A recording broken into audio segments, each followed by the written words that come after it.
Nos acercamos a ti confiadamente, Señor, te adoramos,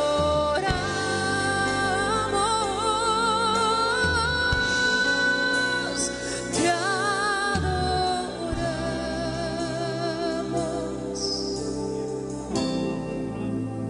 te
Te quiero conocer, Señor, no a través de nadie. Espíritu Santo, llévanos a conocer a Cristo. Cristo, tú eres el glorificado y entronado aquí. Toma tu trono, toma el lugar que te pertenece.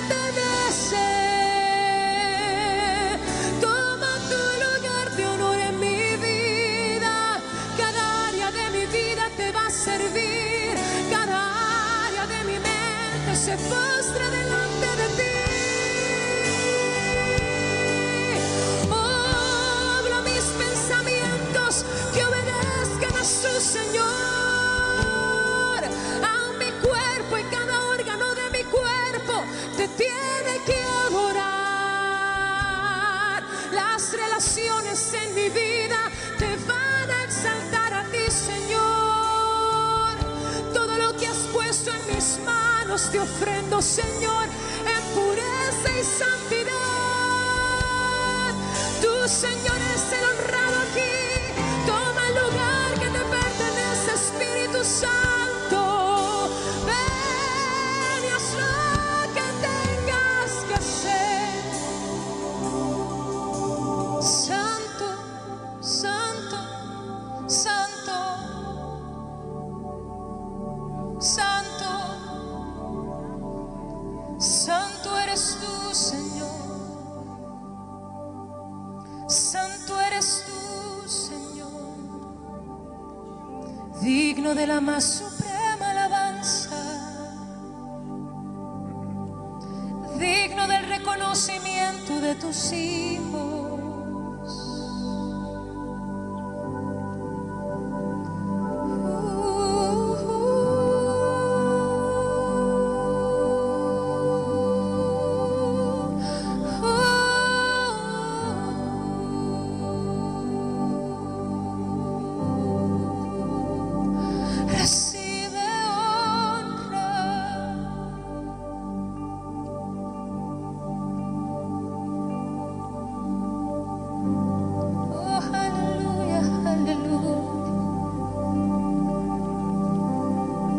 Presentamos nuestras vidas, Señor.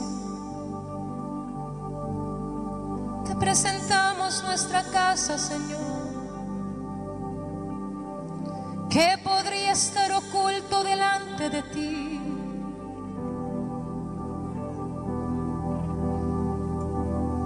Toma todo, todo de mí.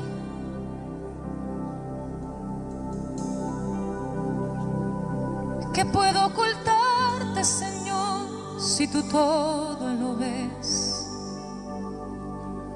Tú estás a la puerta llamando a muchos, esperando que puertas sean abiertas para tú cenar con ellos. Por eso, Espíritu Santo, clamamos.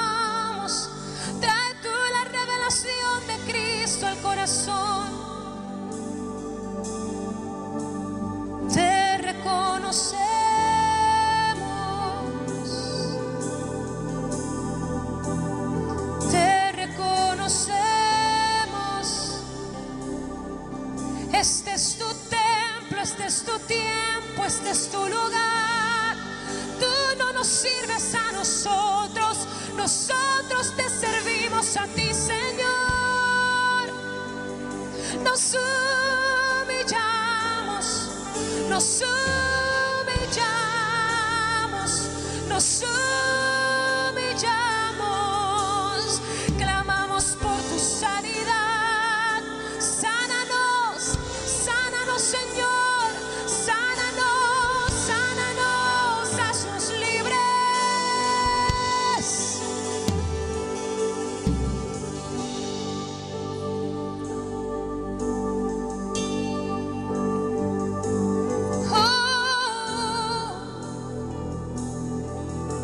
Recibe honor.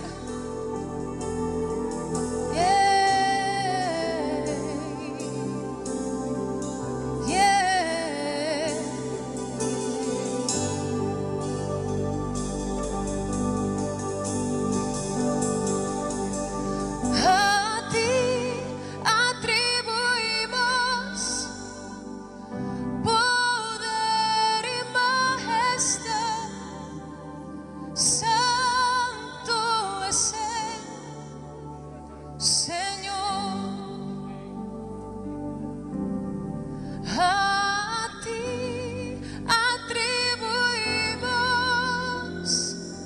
poder y majestad. Santo es el Señor. Muy buenos días, queridos hermanos, preciosa iglesia del Señor aquí en San Juan de Miraflores. Que Dios les guarde en este día y la gracia del Señor realmente sea con cada uno de nosotros y que sea cubriéndonos a todas y cada una de las familias, no solamente hoy domingo, que es día del Señor, sino cada uno de los días de esta semana también. Yo quisiera junto con ustedes entrar a este texto del Antiguo Testamento y luego orar y luego escuchar lo que Dios tiene que decirnos, pues ya que al final de este mensaje cada uno de los cabezas de familia van a tomar el gran privilegio de dirigir a su familia a poder tomar los elementos de la Santa Cena y en esta comunión, intimidad que nos da el Señor, volver a rememorar lo que Jesús hizo, no solo como un recuerdo vago en nuestras mentes o un recuerdo religioso y menos ritual, sino como una manera de volver nuestro corazón a comprometerlo más de lo que ya está en las manos del Señor, puesto al servicio de Él y disponernos para vivir solamente para Él. Mis queridos hombres, esto es un gran privilegio que Dios nos da sobre las mesas de nuestras familias, no lo olviden. Y esto insistentemente lo hemos repetido. Dios nos ha puesto en tal situación que hoy, este tipo de domingos, primer domingo del mes me refiero, resultan siendo ahora domingos muy especiales, que espero que, como nosotros, ustedes también lo esperen, por el deseo de volver a tomar estos elementos que nos recuerdan la perfecta obra de Cristo Jesús en la cruz del Calvario para beneficiarnos a todos nosotros. Así que dentro de unos minutos adelante usted podrá dirigir a su familia de manera privilegiada hacia la mesa del Señor.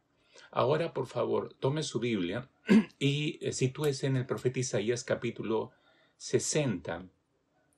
Este capítulo del profeta Isaías solo lo voy a tomar como un punto de partida para empezar si mal no recuerdo, 12º tema ya de esta serie Fe que sigue madurando en medio de la cuarentena, le pusimos el título. Este capítulo 60 del profeta Isaías es un capítulo sumamente descriptivo acerca del futuro de la nación de Israel. Y obviamente Jesús está hablando en gran parte del tiempo del milenio, pero como es profético esto, va más allá del milenio. Hace unas descripciones que se ajustan incluso a las realidades no solamente de Apocalipsis, los últimos tiempos, sino también a aspectos como la apertura hacia el campo de misión, según Hechos capítulo 13, cuando se empieza el trabajo misionero con el apóstol Pablo. Todo eso está en ese capítulo en realidad, pero no voy a predicar acerca de Isaías capítulo 60, solo quiero tomar este capítulo. En esta descripción que hace el capítulo, fíjese cómo cierra el capítulo. ¿Cómo cierra el capítulo? Recuerda que es Dios hablando a través del profeta Isaías. Y este capítulo del futuro glorioso de Israel termina así esta descripción del Señor. Dice en el versículo 22, que es el último versículo del capítulo 60, el pequeño vendrá a ser 1000, el menor un pueblo fuerte. Pero miren, escuchen ahora esto. Dice, yo Jehová a su tiempo haré que esto sea cumplido pronto. A su tiempo haré que esto sea cumplido pronto. Es decir, Dios está diciendo, hay un tiempo en que se va a cumplir esto. Ahora, ese tiempo está ajustado a mi decisión. Yo decido cuándo se dé ese tiempo. Es Dios en el control de todo, como siempre hemos escuchado hasta acá, y últimamente con mayor insistencia. Dios está en control de todo. Y nuestros tiempos están en sus manos. Él controla todo eso en realidad. Ahora, vimos la semana pasada en la persona de Moisés, interesante, un proceso de desarrollo de fe. Vimos, y es impresionante ver cómo desarrolló su fe a Moisés hasta ser en realidad un héroe de la fe. Por supuesto, con virtudes, errores en cuanto a su fe, pero al fin y al cabo un héroe de la fe. Por eso es considerado en Hebreos capítulo 11 entre todos los héroes de la fe.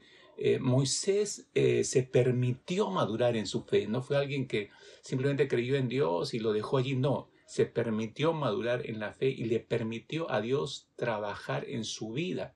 Estuvo junto a Dios, le escuchó cuidadosamente, aprovechó cada enseñanza recibida por el Señor, cada corrección, cada disciplina de Dios, él la recibió bien en su vida.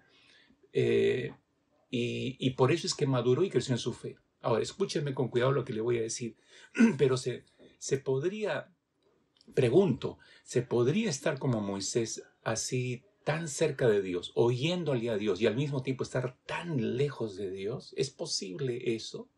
Es decir, ¿es posible caminar con Dios y no haber desarrollado fe para creer lo que Él nos está diciendo? Obviamente estoy hablando del otro extremo de la fe. Si vemos en Moisés un paladín de la fe, alguien que ha desarrollado su fe hasta caminar lado a lado con Dios y creerle todo lo que Él decía, hoy vamos a ver el otro extremo de negarse a desarrollar fe. Por eso el Señor me ha llevado a titular este mensaje, tan cerca y tan lejos, tan cerca y tan lejos. Así que abramos nuestro corazón y dispongámonos para el Señor. Oremos, por favor. Padre, te damos muchas gracias en esta mañana por volvernos a convocar, volvernos a reunir. Sabemos que debemos desarrollar fe, nos los has repetido en estos últimos tiempos muchísimo. Estás tratando con nosotros esa área que quizás en la vida de algunos o de algunas no se preocuparon demasiado por madurar su fe. Hoy están pasando momentos de mucha aflicción porque no maduraron esa fe. Si los que ya hemos avanzado en la fe, ya resulta difícil ciertos momentos, y si no fuera por esa fe, Señor, y si no fuera por creerte a ti, Señor, no sabemos qué hubiera sido en nuestras vidas a estas alturas. Señor, algunos en el mundo, por falta de esto, han cruzado linderos graves, han tomado decisiones drásticas y severas contra sus propias vidas. Señor, seguimos escuchando de gente que se quita la vida desesperados por la situación en que viven. Y eso muestra el haber desarrollado fe o no haber desarrollado fe en ti, Señor. Padre, por eso te suplicamos que nos conduzcas una vez más por tu palabra y abrimos el corazón, nos disponemos para ti en este día, el cual tú has destinado, Señor, como día tuyo. Y queremos honrarte, Señor, queremos honrarte. En el nombre precioso de Cristo Jesús. Amén, Señor, amén. Bueno, escuche, todo lo que Jesús enseñó a sus discípulos, y nosotros leemos en los evangelios, no fueron enseñanzas casuales. Todo lo que enseñó Jesús no fueron ocurrencias del momento de Jesús, o porque en ese instante simplemente se le ocurrió, como decía, enseñar algo, o fue el resultado de que la gente le aguijoneó a los discípulos para que hablara de algún tema. No, no creo eso. Yo no creo que Jesús se levantaba cada mañana y decía, bueno, vamos a ver qué enseñamos hoy día, vamos por las aldeas por ahí, algo ocurrirá. No, no. Jesús jamás salió en esa actitud. Por eso estaba temprano preguntándole al Padre cómo debía manejar cada uno de sus días. Si Jesús sabía perfectamente lo que iba a ocurrir cada día, porque eso era parte de su naturaleza como Dios, todo lo que enseñó a sus discípulos, entonces si no fue casual, estuvo ajustado a un tiempo. Entonces si Jesús sabía perfectamente que tenía un tiempo límite sobre esta tierra, él sabía que no tenía años, él sabía que tenía 3 años así a las justas, y él no quiso desperdiciar ningún segundo de esos 3 años, y redimió el tiempo. O sea, todo el tiempo lo estuvo redimiendo, y no dejaba que nada lo distraiga. Eso es increíble leerlo. A veces le dará a usted la impresión de cuando lee los evangelios que Jesús los distrajeron para hacer algo, pero no, todo estaba dentro de los planes y propósitos del Señor. Él iba a una aldea porque tenía que estar en ese momento. Él demoraba su llegada a determinado lugar porque así estaba previsto. Él se encontraba con un ciego en la calle no por una cosa incidental o casual, no, porque debía caminar por ese lado para encontrarse con ese ciego o con ese cojo, o entrar a la casa de alguien para predicarles. Todo estaba dentro de los planes del Señor. No, por eso siempre estuvo redimiendo el tiempo, porque sabía que él no tenía mucho tiempo. Solo había 3 años para revelar el reino de los cielos aquí en la tierra y mostrar el camino de reconciliación al Padre, y que la gente pudiera experimentar la salvación de él. Él sabía perfectamente eso. Eso es lo que no identificamos nosotros. Queremos que tengamos toda la vida por delante. Hermanos, tenemos una vida límite, y que tengamos más años que Jesús, ya esa es una gracia de Dios. Pero tenemos que aprender a identificar que tenemos un límite de tiempo, y entre ese límite de tiempo tenemos que cumplir los propósitos del Señor, y no debemos dejar que nada nos distraiga. El libro de Eclesiastés dice que el sabio discierne los tiempos, y este es un momento histórico que estamos viviendo sobre la tierra, y los creyentes sobre todo, para discernir los tiempos de Dios. Es urgente. Es por eso que cada mañana, insisto, Jesús se levantaba muy temprano y sus jornadas las empezaba primero con el Padre, en consulta. Luego estaba todo el resto del día viajando por las diferentes aldeas y anunciando el reino de Dios, llamando a la gente al arrepentimiento, porque el reino de los cielos se había acercado. Entonces, cada enseñanza fue dada en el tiempo preciso de Dios. Cada enseñanza de Jesús fue en el tiempo de Dios. Ese era el momento para enseñar tal o cual principio divino. Es por eso que nosotros leemos, si usted checa el Evangelio según San Mateo, capítulo 13, Mateo capítulo 13, versículos 10 y 11, cuando les enseña la famosa parábola del sembrador. Entonces ellos se acercan a Jesús porque no entendieron nada, y le dicen, ¿por qué les hablas por parábolas a la gente, ¿no? Y Jesús les respondió y les dijo a los discípulos, porque a vosotros es concedido saber los misterios del reino de los cielos, mas a ellos no es concedido. Eso de ser concedido, eso ya te da una idea de que Dios devela algo en su tiempo. Cuando no es el tiempo, pues Dios no abre los ojos. ¿Por qué digo esto? Porque siempre me debe impresionar, mis hermanos, ver cómo Dios tiene todo bajo un determinado orden y control. Él tiene un tiempo para todo, y todo ocurre en ese tiempo de Dios. Todo ocurre en ese tiempo de Dios. ¿Recuerda usted esos 2 discípulos que iban camino de Emaús después de la resurrección de Jesús, y iban tratando de revisar qué había ocurrido, porque no les entraba en la cabeza que el Señor había muerto, ¿no? Y de pronto Jesús sale a su encuentro y empieza a caminar con ellos. Pero a mí me apasiona esta historia, porque estoy citando Lucas capítulo 24, el versículo 16, para ser más exactos. Esa expresión es muy singular. Capta esto, dice Lucas 24:16. Mas los ojos de ellos estaban, dice, velados para que no le conociese. Los ojos de ellos estaban velados. Pero después usted sigue leyendo que Jesús les abre las Escrituras, dice, y partiendo desde el Antiguo Testamento, y les hace un recorrido de lo que las Escrituras profetizaban acerca de la venida del Mesías. Entonces, sorprendentemente leemos en el mismo capítulo 24 de Lucas, versículo 31 ahora. Fíjese, versículo 31. Entonces, dice, les fueron abiertos los ojos y le reconocieron. Entonces, les fueron abiertos los ojos. Ese era el tiempo para que lo reconocieran. No eran 5 minutos antes, no eran 10 minutos antes. No, ese era el tiempo exacto en que sus ojos serían abiertos y lo conocerían al Señor. Pero usted se da cuenta en lo que está diciendo el texto. No es algo que ellos están produciendo por sí mismos. Vuelva a leer, por favor, el texto. Dice, les fueron abiertos los ojos. No dice, ellos se abrieron los ojos. Les fueron abiertos los ojos. Es alguien les abrió los ojos y ese es Dios. En un tiempo, ese era el momento en que Dios decidió abrirle los ojos. Esta es la manera de obrar de Dios. Escuche con cuidado. Esta es la manera de obrar de Dios. Siempre fue la manera de obrar de Dios.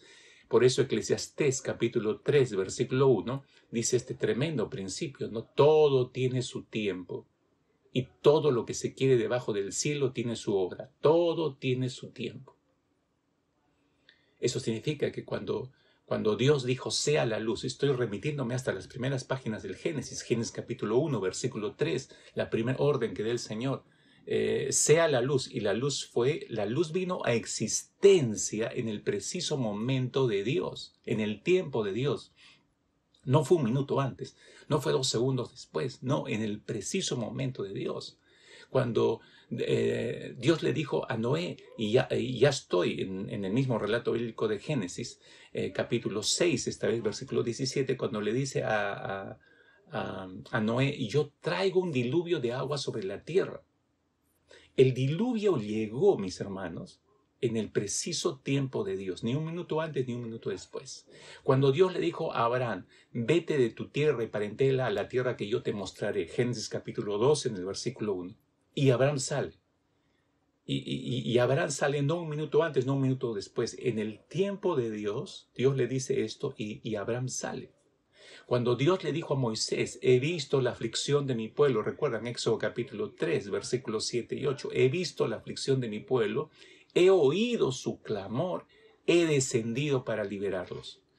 No descendió un minuto después, 2 horas antes, no, en el tiempo preciso que Dios decidió, Él llegó para la salvación de la nación de Israel. Incluso el nacimiento de su propio Hijo Jesucristo ocurrió en el tiempo de Dios, ni un segundo antes, ni un segundo después. Fíjese lo que dice el apóstol Pablo, recordando esto en Gálatas, en su carta a los Gálatas, capítulo 4, versículo 4 y 5. Gálatas 4, 4 y 5. Dice allí, pero cuando está hablando Pablo acerca de la venida del Salvador, el nacimiento de Jesucristo, dice, pero cuando vino el cumplimiento del tiempo, Dios envió a su Hijo, nacido de mujer y nacido bajo la ley, para que redimiese a los que estaban bajo la ley, a fin de que recibiéramos la adopción de hijos. Vino el cumplimiento, cuando vino el cumplimiento del tiempo. ¿Cuál tiempo? El tiempo del Señor. En el tiempo de Dios nació Jesucristo. Entonces todo está en el tiempo de Dios. Todo está en el tiempo de Dios. Regreso a esta aseveración que hice hace unos segundos atrás. Por eso cada enseñanza del Señor Jesucristo no fue de manera casual, fue en un tiempo preciso. La verdad de Dios siempre va a ser enseñada en el tiempo preciso.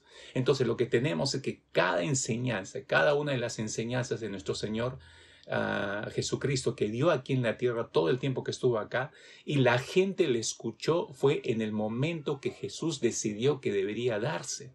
Eso significa que esas personas, todas esas multitudes que escucharon, que oyeron la verdad de Dios, fue en el tiempo de Dios que oyeron esas verdades, ni un minuto antes ni un minuto después. Esto me hizo pensar mucho, porque lo podemos comprobar fácilmente, y el Señor me hizo recordar cómo empezamos este año. Si usted bien recordará, el 12 de enero de este año empezamos con la serie, con una serie que nos remitía a la carta del apóstol Judas. ¿Recuerda usted eso? Empezamos esta serie el 12 de enero y Dios nos estaba llevando por su palabra a poder escudriñar esta carta, y pusimos como título de esta serie Batallando por la Verdad. ¿Se acuerda? Este año empezamos el año con esta serie Batallando por la Verdad. Es decir, el Señor nos regresó hacia la Escritura. Es decir, tenemos que concentrarnos en la Escritura, tenemos que hacer una buena defensa de la palabra, desde la palabra. Entonces, y esto ocurrió hasta la primera semana de marzo. Claro, en mi corazón había continuar la serie, ¿no? Pero el 1 de marzo paró el Señor.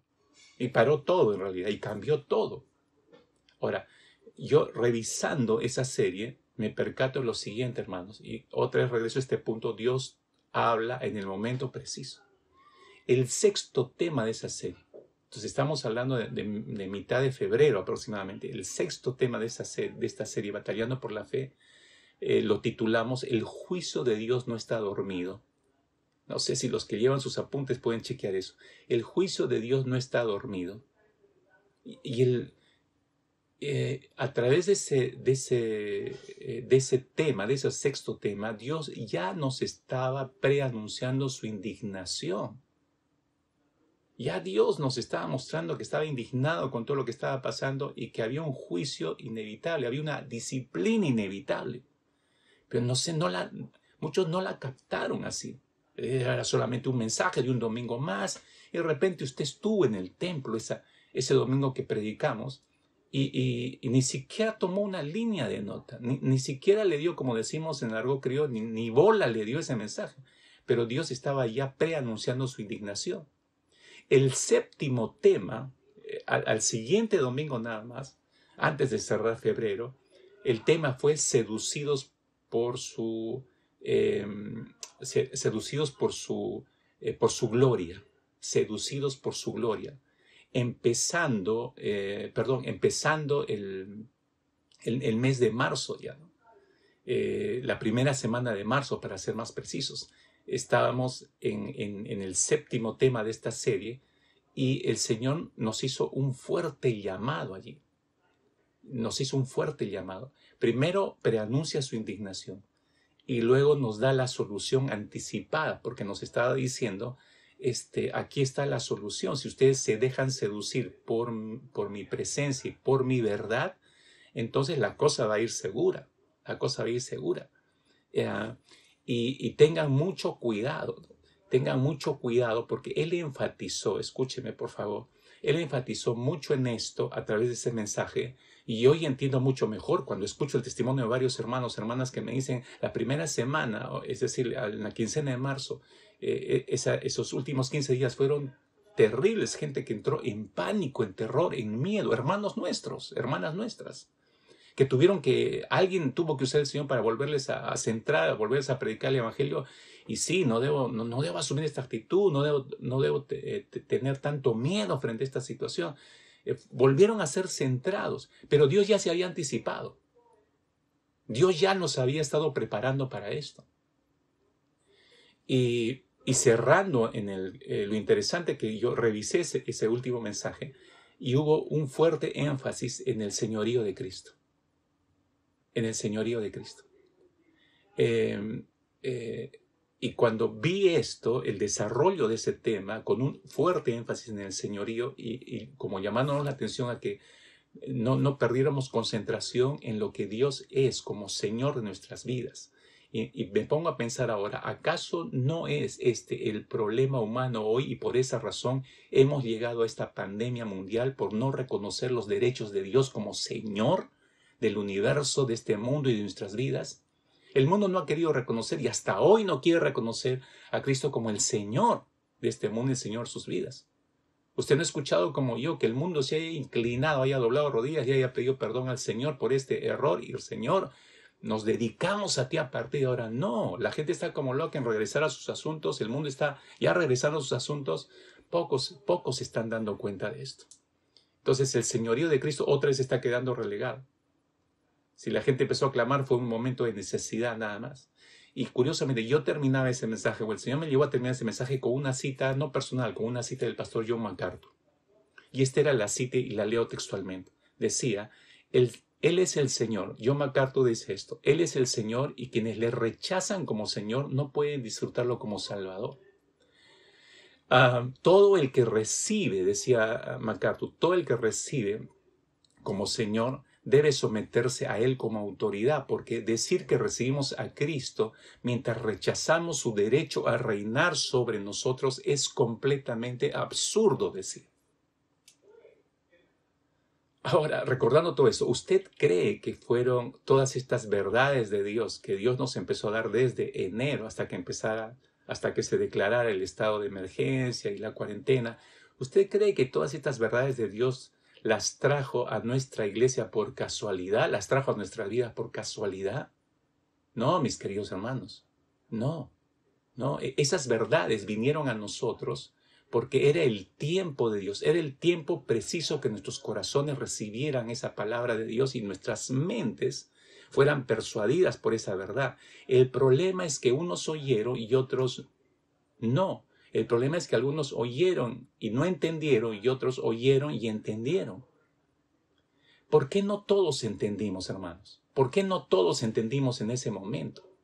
Si la verdad de Dios viene a nosotros en el tiempo de Dios y esas verdades vinieron en el tiempo de Dios, ¿por qué no la entendimos todos? La respuesta la llamo, mis hermanos, en la parábola del sembrador. Y yo sé que conoce esa parábola, Mateo capítulo 13. Vaya a su Biblia en ese capítulo, por favor, Mateo capítulo 13. Y a partir del versículo 3 hacia adelante, Jesús narra esta parábola. Jesús enseñó esta verdad. El sembrador salió y echó la semilla y cayó en diversos terrenos. Ahora, solo quiero recordarle esto y hacerle algunas descripciones porque esto nos obliga a ver nuestras vidas como esos diversos terrenos y a ver dónde cayó esa semilla, porque eso está relacionado con la fe también. Jesús dijo que una parte cayó junto al camino. Luego les explica a los discípulos, ¿quiénes son los del camino? Son los que no entienden la palabra. Es decir, no le dieron importancia de vida a la verdad oída. Por eso viene el malo, que es Satanás, y arrebata, dice, porque no haya ninguna resistencia, porque quien recibió esa verdad no le importó mucho recibirla. Capte esto, por favor. No le importó mucho. Es decir, si hubiera querido, reflexione y piense conmigo, si hubiera querido entenderla, le hubiera dado la importancia de vida, pero no le dio la importancia de vida. Si hubiera dado la importancia de vida, se hubiera propuesto estudiarla, meditarla, entenderla y obedecerla. Entonces hubiera producido fe y esa fe hubiera madurado, hubiera conocido a Dios más y le hubiera amado más a Dios. Y no hubiera permitido, por supuesto, si le hubiera dado la importancia de vida, no hubiera permitido que nada ni nadie le arrebatase esas verdades divinas. No lo hubiera permitido. Pero cuando no le damos importancia, viene el malo y se la lleva, claro, no encuentra resistencia en nosotros porque le dejamos que se lo robe y se lo lleve. Eso probablemente le ocurrió a algunos de los que nos están oyendo. Otra porción, dijo Jesús, cayó sobre pedregales. ¿Quiénes son los de pedregales? Les explicó a los discípulos. Luego, son los que la reciben con gozo, pero no tienen raíz. Son los que se alegran a recibir la palabra. En otras palabras, les gusta oír las predicaciones. Les gusta oír lo que la Biblia dice, pero no se preocupan por preparar el terreno de su corazón para que esa semilla eche raíz profunda. Y eso habla de una responsabilidad en aquel que realmente desea conocer la voluntad de Dios. Cuando yo recibo la voluntad de Dios, inmediatamente yo debo trabajar sobre mi corazón que esté endurecido por el pecado para que esa semilla eche raíz. En otras palabras, si no trabajo sobre la dureza de mi corazón, entonces no va a haber, esa semilla no va a echar raíces. Y hay muchas veces que no trabajamos sobre la dureza de nuestro corazón y porque tenemos tantas cosas que ocupan nuestro corazón que ya no hay espacio para la verdad de Dios. No regamos esa semilla con las aguas de la sana doctrina ni con las corrientes de la obediencia. Entonces no crece la semilla, no echa raíz, no madura Es por eso que cuando vienen las pruebas, las crisis, las aflicciones como las que estamos pasando hoy en día, no pueden enfrentarlas, más bien son un tropiezo para las personas. Otra porción, dijo Jesús, una tercera porción de esa semilla que se echó cayó en otro tipo de terreno, entre espinos, dijo.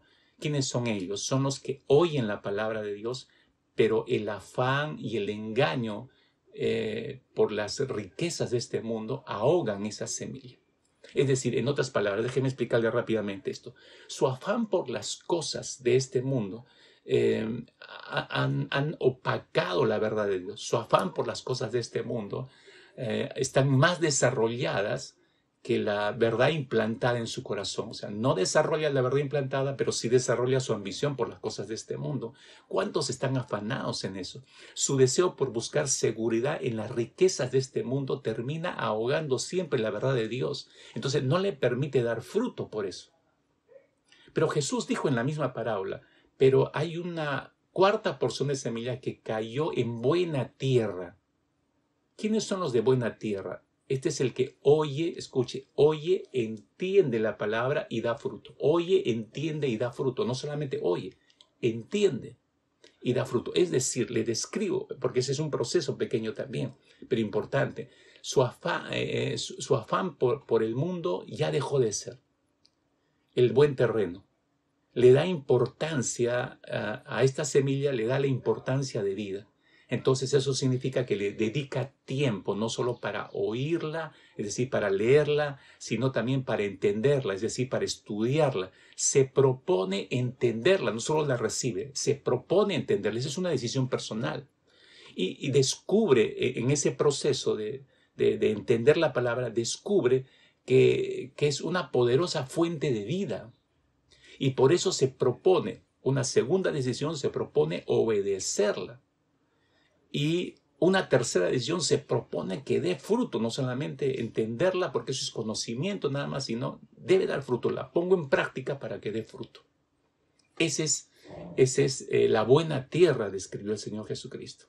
Ahora, esta parábola nos ayuda a comprender mejor por qué unos oyen y entienden y por qué otros oyen y no entienden la verdad de Dios. No ayuda a entender, nos ayuda a entender a nosotros por qué es que si la palabra de Dios que sale de la boca de Dios, como dijo el profeta Isaías, o Dios hablando a través del profeta Isaías me refiero, ¿no? Toda palabra que sale de mi boca, dijo el Señor, no volverá a mí vacía, sin haber realizado lo que yo deseo y logrado el propósito por el cual la envié, dice el Señor. Entonces, ¿por qué no se ve eso en muchos llamados cristianos?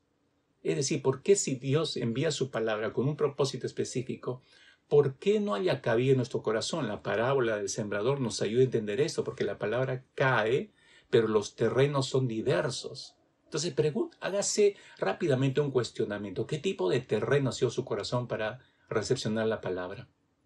¿No? ¿Dónde en realidad cayó esa palabra? ¿Cayó entre espinos? ¿Cayó entre pedregales? ¿Cayó al borde del camino? ¿Qué tipo de terreno ha sido su corazón o ha sido una buena tierra delante del Señor?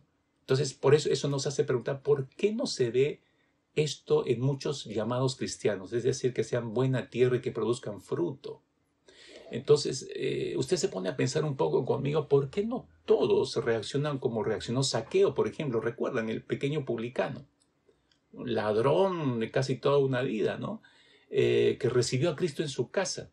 Oyó atentamente la verdad de Dios, recibió la verdad de Dios, tomó decisiones en su interior y todo eso se produjo por fe. Jesús no solamente llegó físicamente a su casa, sino llegó con fe para que este hombre escuchase, entendiese y obedeciese. Pero esa decisión la tomó Zaqueo. Inmediatamente se puso a disposición del Señor a obedecer su verdad. ¿Por qué nos preguntamos, por qué no todos reaccionamos como aquella mujer llamada, no dice su nombre, solo dice mujer pecadora, en Lucas capítulo 7, si usted recuerda, que viene a buscar a Jesús, que había sido invitado a la casa de un fariseo llamado Simón, quien lo invitó para cenar. Entonces Esta mujer entra abruptamente a esta casa sin haber sido enviada, obviamente, y esta mujer pecadora, como se le llama, vino con un frasco de perfume carísimo, se arroja a los pies de Jesús, empieza a llorar el llanto, quiebra el alabastro, baña los pies de Jesús, con sus cabellos empieza a enjugar los pies, llorando los pies de Jesús. Y luego vemos, o se escucha la voz de Jesús diciéndole, mujer, tus pecados te son perdonados. Y claro, hay un escándalo en la sala por eso, ¿no? Pero Jesús dijo, tus pecados te son perdonados. Y aquella mujer, usted lee el registro bíblico, aquella mujer llena de gratitud, es posible que a partir de ese momento se dispuso para seguir a Jesús, para servirle. Termina el capítulo 7 con el relato del perdón de Jesús y empieza el capítulo 8 describiendo curiosamente las mujeres que le servían al Señor. Porque si usted no sabía, Jesús no viajaba solo con los 12 discípulos. Había mujeres que le servían a todos ellos, ¿no? Probablemente esta mujer, de la que no se dice su nombre, solo se le describe como una mujer pecadora del capítulo 7 de Lucas, podría haber sido una de esas muchas mujeres que seguían a Jesús para servirle.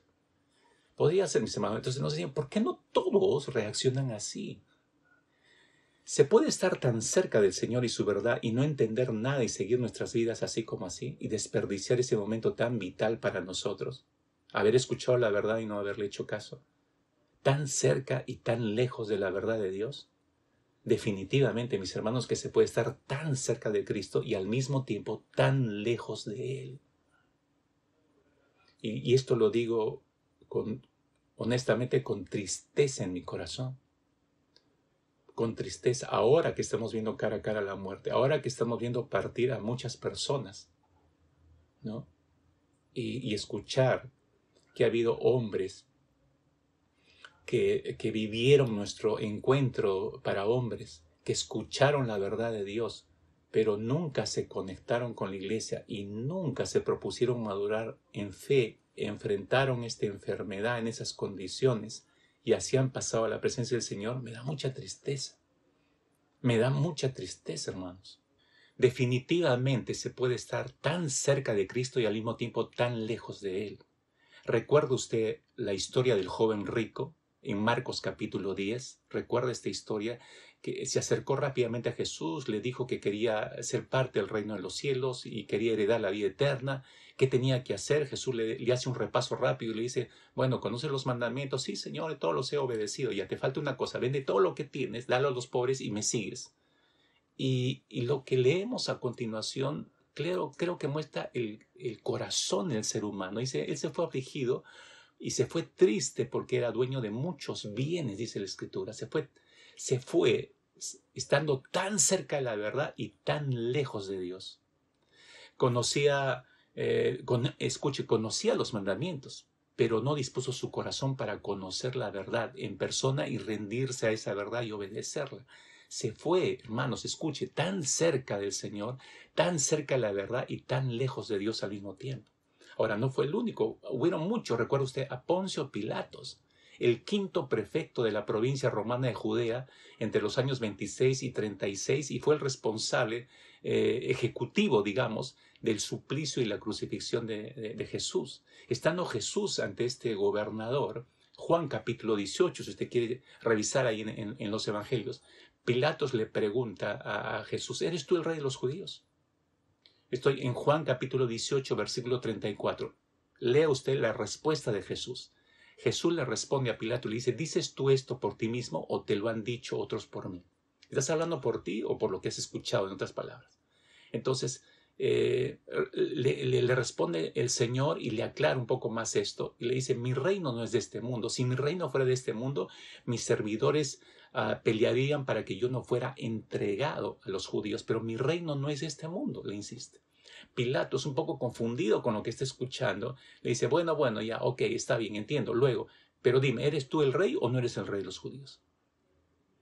Jesús le responde y le dice, tú dices que yo soy rey. Yo para esto he nacido, le dice, y para esto he venido al mundo, para dar testimonio a la verdad. Todo aquel que es de la verdad oye mi voz.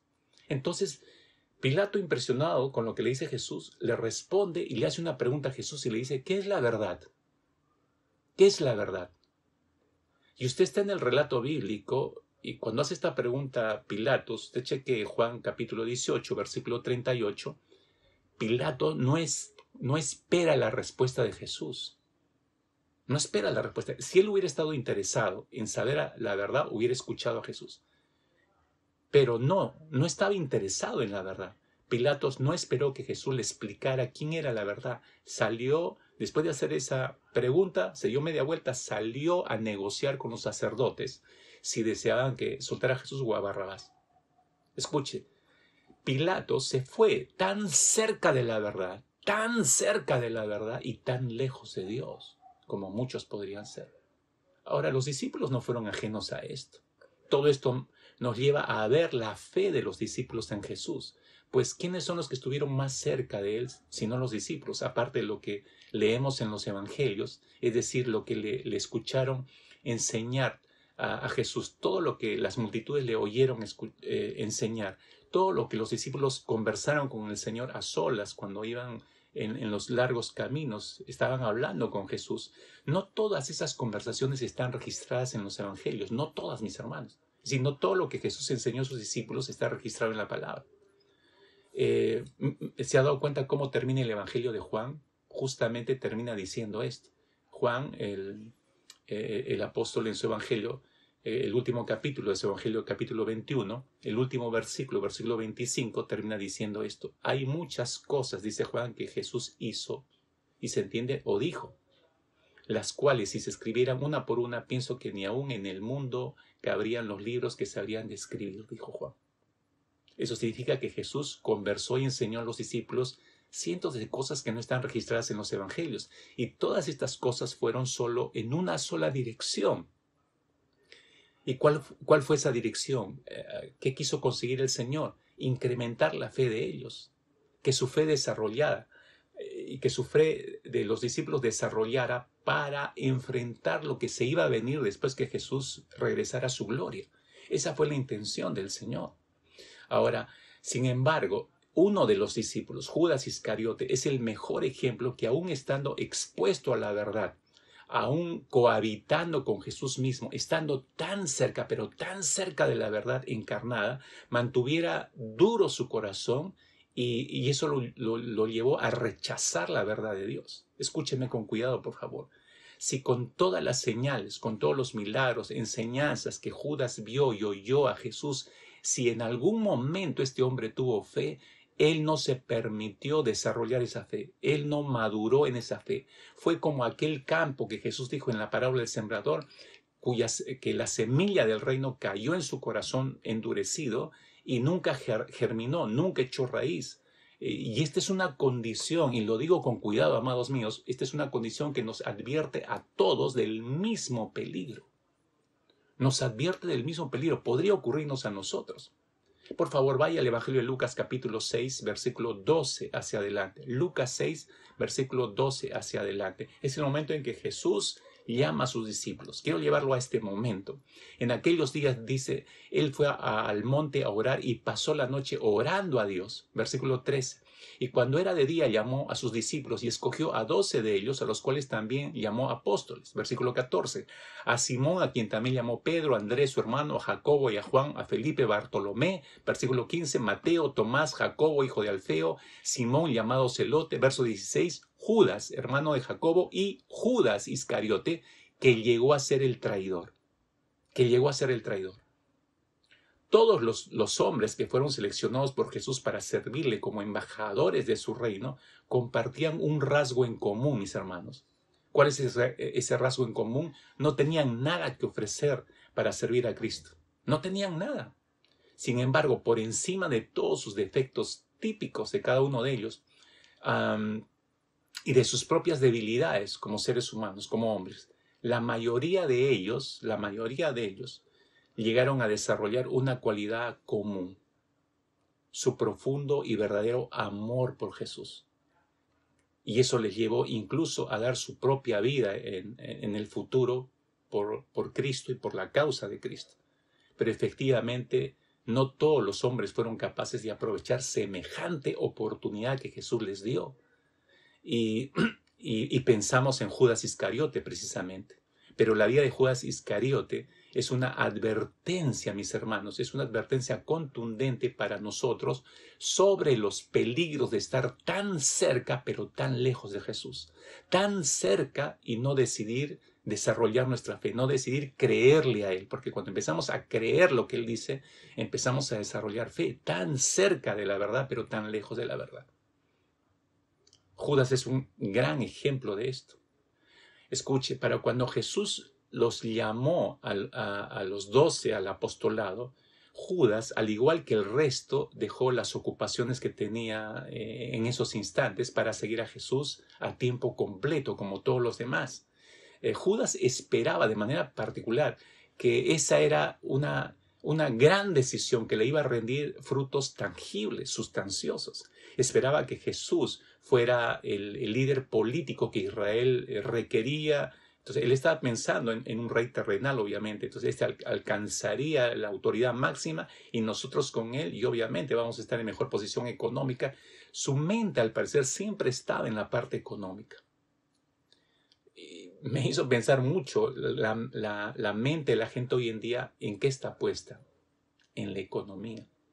En la economía. En aquel momento, Judas, él esperaba sacar provecho de todas estas cosas al caminar con Jesús. Él no era un patriota, no era un apasionado por seguir a Jesús. Él era un hombre codicioso y ambicioso. Ahora, mire, exactamente, hoy en día muchos vienen a Jesús, muchos vienen a escuchar el Evangelio por esas mismas razones. Esperan cosechar de Jesús poder algunos, otros riqueza, otros algún beneficio personal. No me resulta nada extraño que hoy hay mucha gente que se acerca a Jesús solamente para que Él los sane, porque están con COVID o con cualquier otra enfermedad, o solamente para que les ayude en sus nuevos trabajos o en su nuevo giro laboral que han dado. Solamente por eso se acercan a Jesús. Y les aseguro que después que Dios los bendiga de gracia, se van a olvidar del Señor. Judas estuvo con Jesús, recordemos, 3 años prácticamente, pero nunca le entregó su corazón. ¿Se puede estar tanto tiempo caminando con el Señor, conviviendo con el Señor y nunca darle el corazón? Sí, es posible, mis queridos. Asistió a todos los mensajes que Jesús predicó, vio todos los milagros que Jesús hizo y los prodigios que realizó. Sin embargo, no permitió que la fe desarrollara en él. Es decir, él no terminó por creer lo que Jesús estaba diciendo o haciendo. Un corazón no entregado a Cristo, por favor, escuche, un corazón no entregado a Cristo siempre buscará satisfacerse a sí mismo, buscará la oportunidad para sacar provecho para sí. Y si puede sacarlo de Dios mismo, mejor. Entonces, por esa razón, no le va a importar traicionar, ser desleal, mentiroso, con tal de alcanzar sus deseos. Ahora, ese hombre, Judas Iscariote, ese hombre, de pronto, en los relatos de los evangelios, lo hallamos a este hombre sentado junto a Jesús en la última cena. Y fue en aquella misma mesa de aquella última cena con sus discípulos que Jesús dijo que había alguien, es decir, entre ellos, uno de ellos le iba a entregar. Ya se imagina el alboroto que desató esa afirmación de Jesús en la mesa. Mateo capítulo 26, versículo 22, dice que tal fue el revuelo que despertó esta aseveración de Jesús que uno tras otro le preguntaban a Jesús: ¿seré yo, Señor? ¿Seré yo, Señor? ¿Seré yo, Señor? Incluso Judas tuvo el atrevimiento de preguntarle: ¿seré yo, Señor? Y solo a él le respondió Jesús y le dijo: tú lo has dicho. Tú lo has dicho. La respuesta de Jesús le mostró a Judas, que conocía el corazón de este hombre, que sabía que Judas no había desarrollado fe en el Mesías. Y sabía exactamente por qué había esa intención de traición en su corazón. Se lo demostró Jesús al decirle eso. Ahora, eso es muy importante que captemos. Mis hermanos, escuche, el Señor sabe ¿Cuánto nos está importando o no desarrollar fe en este tiempo? El Señor sabe quién se sienta a su mesa, sabe en qué condición está nuestro corazón cuando nos sentamos a su mesa, sabe si estamos en su mesa por conveniencias personales o interesados en darle solamente la gloria a Él. Él conoce nuestro corazón, no le quepa la menor duda. Aún así, le dio la última oportunidad a Jesús a Judas en aquella misma mesa, a través de una pregunta que le hizo el apóstol Juan. Juan le dijo: Señor, ¿quién es? Dinos quién es el que va a traicionarte. Entonces Jesús respondió y dijo lo siguiente, escuche, es aquel, le dijo, es aquel para quien yo mojo bocado y se lo doy. Y mojando el bocado, dice, lo tomó y se lo dio a Judas. Ahora, ese momento es crucial.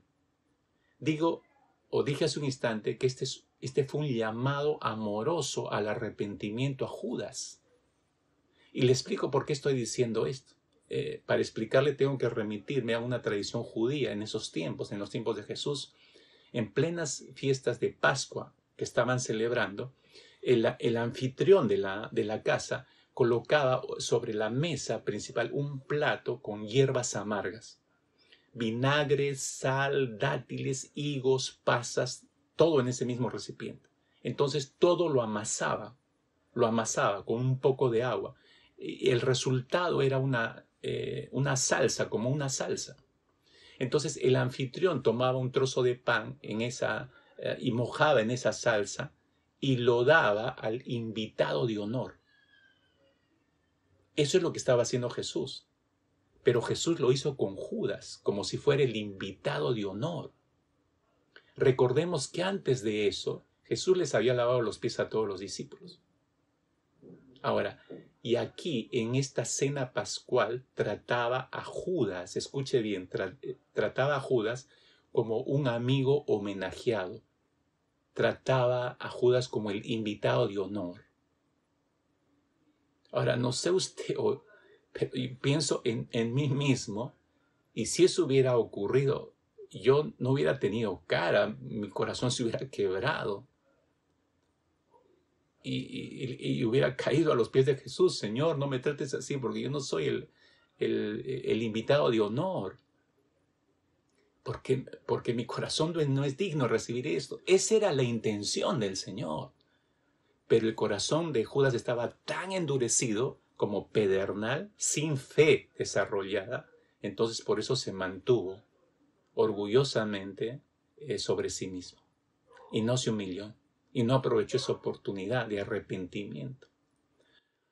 Juan capítulo 13, el Evangelio de Juan capítulo 13, versículo 27 muestra la naturaleza siniestra del rechazo final de Judas a Jesús. ¿Sabe lo que dice el Evangelio según San Juan 13, 27? Dice, después del bocado, después que él recibió y lo comió, Satanás entró en él, dice. Satanás entró en él. Le explico rápidamente. Judas había sido seducido por Satanás ya mucho tiempo. Y Judas había entrado en una dinámica peligrosa de trato con Satanás. Porque cuando destinamos nuestra vida a la desobediencia, a una vida liberal lejos de Dios o fuera de sus mandatos, estamos jugando con Satanás ahí peligrosamente. Ahora, mientras Judas simulaba ser un discípulo de Jesús, mientras Judas simulaba seguir a Jesús, pero ahora, en ese momento, de pronto, por estar jugando así con Satanás, Satanás entró en su corazón y tomó control total. Si antes no tenía el control total, ahora lo tenía absolutamente. Capitalizó toda esa mal decisión de Judas. En ese perverso momento, la voluntad de Judas resistió por eso la ofrenda final de amor de Jesús. Se resistió ante el llamado de arrepentimiento por amor a Jesús. Su decisión personal definitivamente que lo dirigió sus pasos hacia el mismo infierno. Pero fue la decisión de Judas. Por favor, observe el resultado final. Si nosotros nos resistiéramos a que nuestra fe desarrollara, observe por favor con cuidado los resultados que podríamos tener, hacia dónde nos dirigiría esto. En el relato de las Escrituras, la siguiente escena que encontramos es a Jesús, después de esta cena de Pascua con ellos. Lo encontramos a Jesús en el huerto de Getsemaní, aquella misma noche. Jesús tiene un tiempo de oración a solas, una oración dramática, por cierto. Llega a la turba de soldados con Judas a la cabeza, se acerca a Jesús, Judas abraza a Jesús y le da un beso. Esa es la señal del traidor para entregarlo. Los soldados se le echan encima, lo toman prisionero. Todos los discípulos escapan, todos huyen, todos. Alguien ha llamado al beso de Judas, alguien lo ha llamado el beso de la muerte. No pensando en Jesús, sino pensando en Judas. Quiero explicarte esto un poco, y otra vez esto me remite para explicarte a las tradiciones del tiempo de Jesús. Los besos eran parte de la cultura judía. Escucha con cuidado esto. Los esclavos besaban los pies de sus amos. Los esclavos besaban los pies de sus amos. Así demostraban que estaban totalmente sumidos y sujetos a él. Los reconocían como sus amos. Los que buscaban la misericordia de un monarca, de un rey disgustado, le besaban los pies en demanda de perdón, de misericordia de ese rey. Una muestra de gran reverencia en ese tiempo consistía en besar el borde de las vestiduras como señal de respeto. En ese tiempo se estilaba también que los estudiantes besaban la mano de sus maestros como una señal de sumo respeto. Ahora, pero un abrazo y un beso, las dos cosas al mismo tiempo, un abrazo y un beso en la mejilla eran signos de afecto tierno, de amor y de intimidad. Un gesto así solo estaba reservado a los amigos más íntimos. Entendiendo eso, entonces el beso de Judas fue un acto ruin. Escuche, Judas pudo haber besado la mano de Jesús, pudo haber besado el borde de su túnica, pero él prefirió abrazar y besar a Jesús. ¿Para qué? Obvio, para seguir fingiendo ante los demás que tenía afecto por Cristo. Él siguió fingiendo que había una gran amistad entre él y Jesús, pero no era así. Usted y yo sabemos que no era así. Ahora, nosotros podemos ver con ojos de jueces, ¿no?, todo este panorama. Y yo no sé si alguien se está hasta enojando, sintiendo cólera. Ay, este Judas, pues, ¿no? Pero nosotros podemos censurar la vileza, la maldad, la falta de respeto, la falta de fe de Judas. Y hasta, no sé, nos encantaría leer en las Escrituras que dijera que cuando él se acercó para besar a Jesús, la tierra se abrió, se lo tragó y se fue a lo profundo del infierno. Seríamos felices si leyésemos eso, pero no ocurrió eso. Pero mientras nosotros censuramos esto y hasta nos da rabia el poder recordarlo, escúcheme, Jesús, nuestro Señor Jesucristo, Él seguía pensando en darle nueva oportunidad de arrepentimiento a Judas hasta el último segundo. Eso me llama la atención, me admira de Jesús y me desafía tanto. Si no, mire el registro de Mateo capítulo 26, versículo 49 y 50. Judas se acerca y le dice a Jesús, salve maestro, y lo besa. Ahora escuche la reacción de Jesús. Dice el texto, y Jesús le dijo, amigo, ¿a qué vienes? Jesús sabía perfectamente a lo que venía Judas, pero dice, amigo, ¿a qué vienes?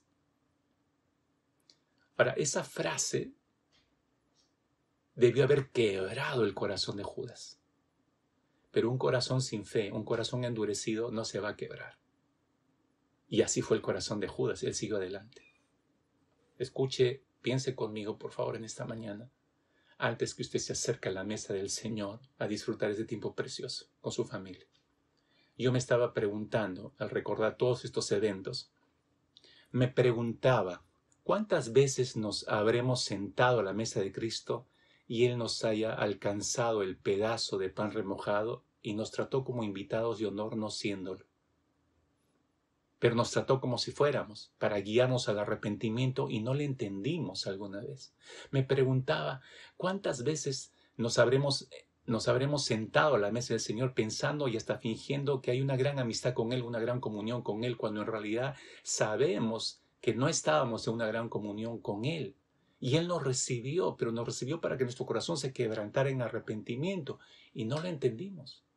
Me preguntaba si hubo alguna vez en las durezas de nuestros corazones, ganados por el afán de nuestros ídolos, tesoros personales, llegamos a esa mesa santa del Señor y nos acercamos a Cristo y le dijimos, igual que Judas, salve maestro, y le besamos.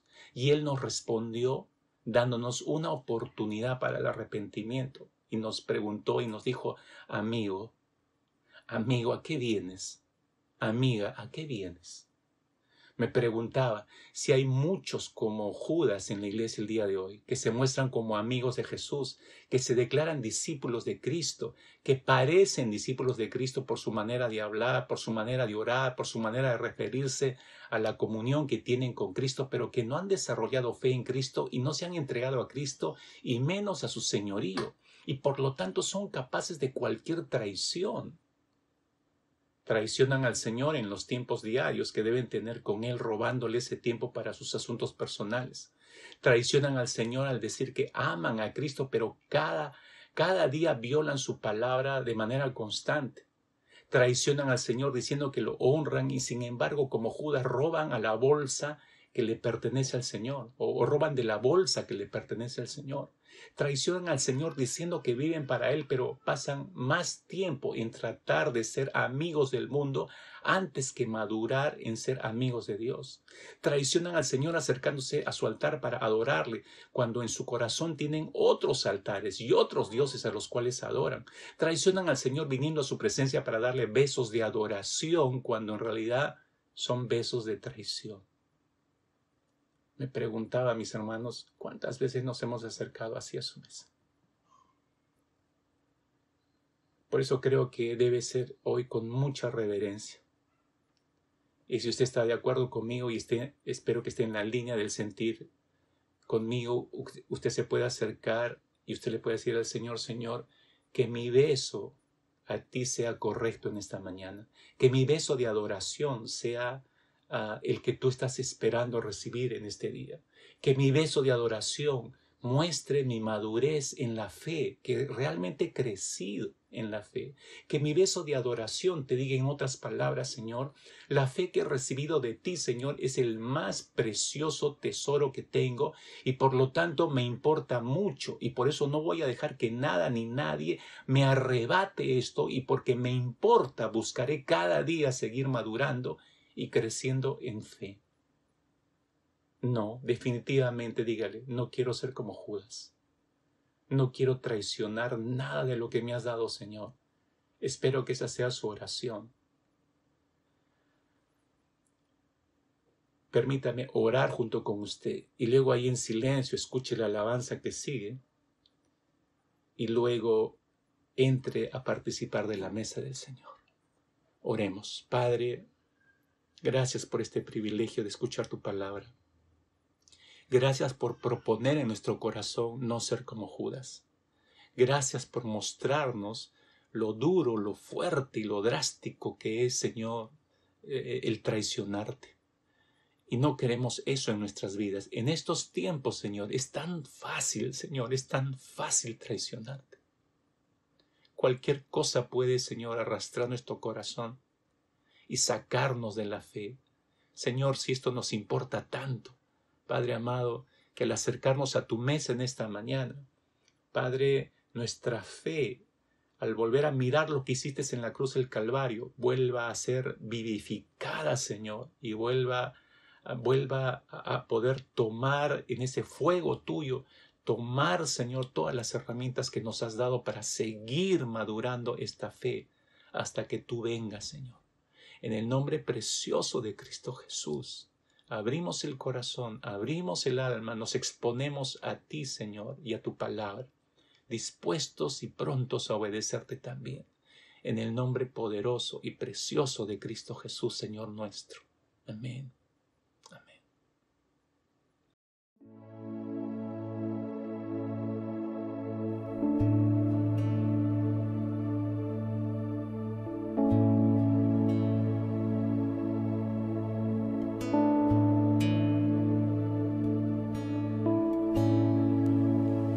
Traigo mi perfume, hoy te quiero ungir.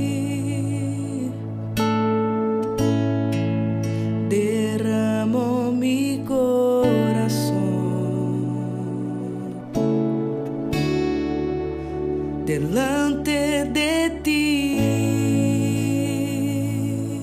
Jesús, traigo mi perfume.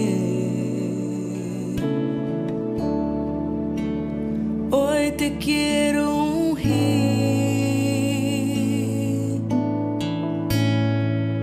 derramo mi corazón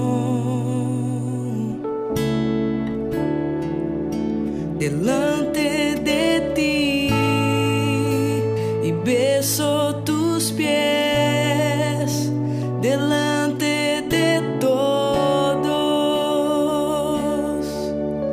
No importa lo que pensarán de mí, beso tus pies delante de todos.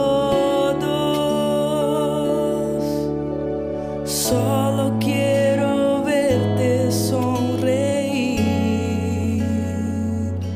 Jesús, nadie me amó así.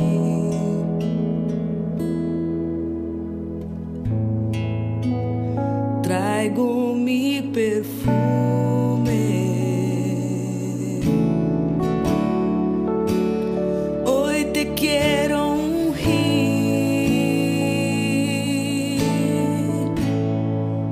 derramo mi corazón delante de ti y beso tus pies delante de todos. No importa lo que pensarán de mí, y beso tus pies delante de todos. Solo quiero verte sonreír y beso tus pies delante de todos. No importa lo que pensarán de mí, y beso tus pies delante de todos. Solo quiero verte sonreír, Jesús, nadie me amó así.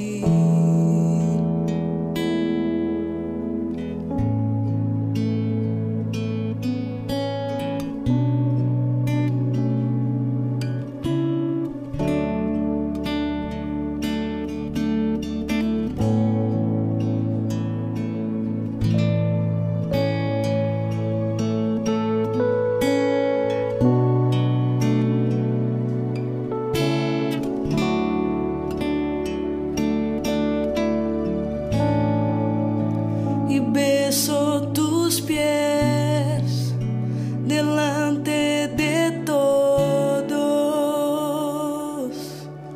No importa lo que pensarán de mí, y beso tus pies delante de todos. Solo quiero verte sonreír y beso tus pies delante de todos. No importa lo que pensar